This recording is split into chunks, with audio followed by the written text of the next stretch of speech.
is the North End. This is the North End. Hey guys, JP California coming at you guys from another beautiful sunny Southern California, 90 degrees, hot. We're making it happen. I'm just coming at you guys because Aston Villa dropped some big news today on their continued upgrade to the stadium with the whole new redesign of the North Stand. We're going to flash up some pictures here in just a second to show you guys some of these proposed photos that are doing the rounds from Aston Villa. These are far better, more refined photos than we saw about a month ago when I did another one of these videos. They're pretty much wrapping up their fan consultation on the new badge. But let's get a look at some of these photos. So this first photo, it's very clear. You see a separation between Aston Villa Live on one side, and then you get a separate stadium entrance for the North Stand. It looks like they didn't want to connect those. They're keeping those separate with a nice walking path to the other end. But as you can see on the right hand side there, it also gives you the Aston Villa fan and store, and so you can go in there and buy your products on the right hand side, and then you could leave out from Aston Villa Live, which will have more buildings inside of it. It's kind of like almost a mini mall inside of it that you can go in and you can be undercover and not get rained on and be able to use this facility far more. If we look at this photo, we can also see attached to Aston Villa Live will be their ticketing station coming up. So it looks like you'll be able to enter in from the exterior rear corner to go take care of your ticketing needs. The ticket box office that I remember going to almost reminded me of like a porta potty or a portable facility, one that wasn't permanent. And while it was nice on the interior, it wasn't really with the trend. These two buildings seems like they mix very well with the current stadium, and it looks like it's going to be a really nicely well kept together project. Our last photo here shows a very nice outdoor walking area. Not sure about the flower sales in the bottom left corner, but what we do have is a fan area where fans can linger and mingle and be friendly with themselves, and just a place where fans can feel like they can belong.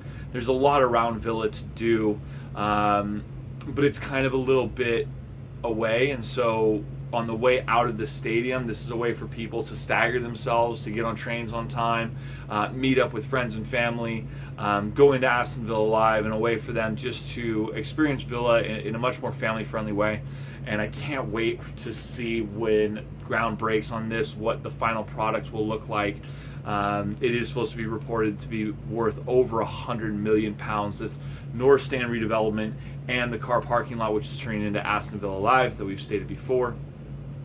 And it's just giving a really classic modern look to it, where it's tying in a lot of the brick artwork and making it very classy additions, like the logos of Aston Villa in brick outside of the North Stand.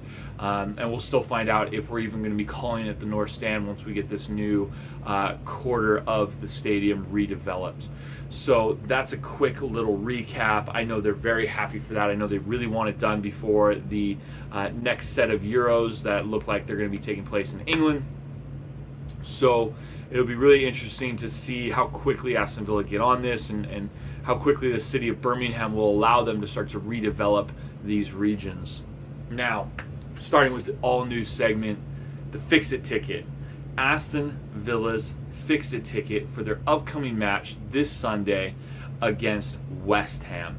Since Aston Villa has come back into the Premier League, we've tied West Ham once and we've lost to them 7 or 8 times.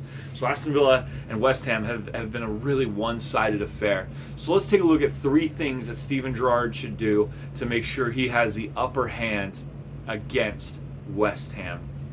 You guys will take a quick look at this average position chart that I grabbed off the internet. And as you guys can tell, some of the Aston Villa players don't necessarily, in their average position, be where you would think they should be.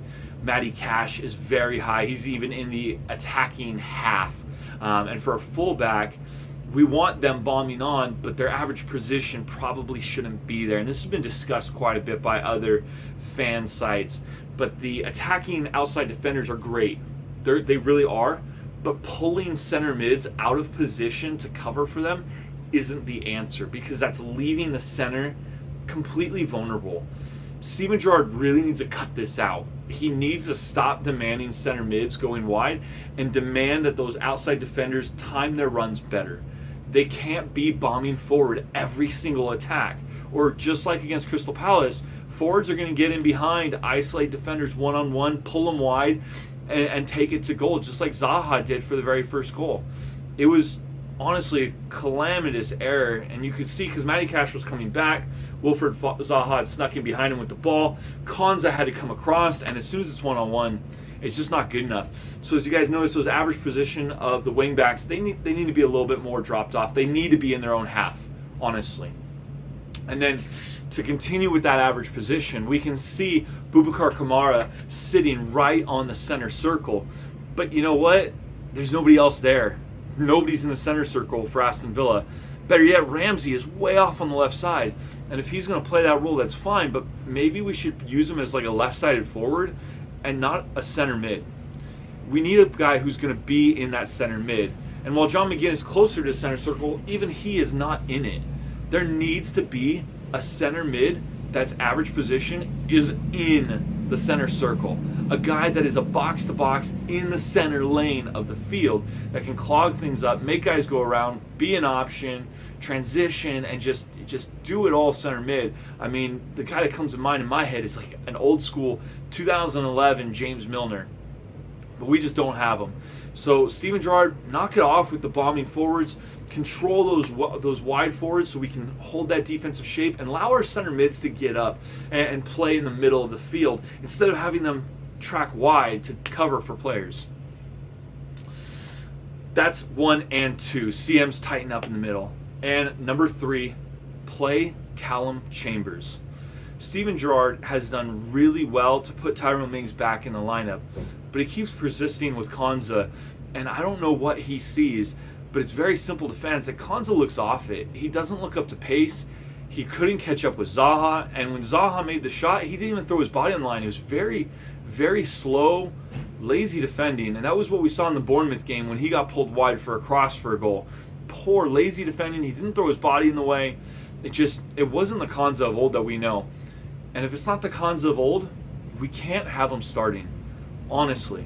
So Callum Chambers, to me, has to be the guy starting because we don't have anybody else to go with Tyrone Mings with Carlos out. So the starting center back pairing really does need to be Tyrone Mings and Callum Chambers because Courtney House isn't going to do it. He's going off on loan or has already left on loan. And Konza he looks a shell of himself. So the 3 fix-it tickets we got is left back positioning to a more defensive role and center back positioning to more center mid role. And to combo with that, to make sure we're good in the air, Callum Chambers in the defense to slow everybody down and be ready to go. There's our 3 items for the fix-it ticket. That's going to be coming up more frequently in the middle of the week before games.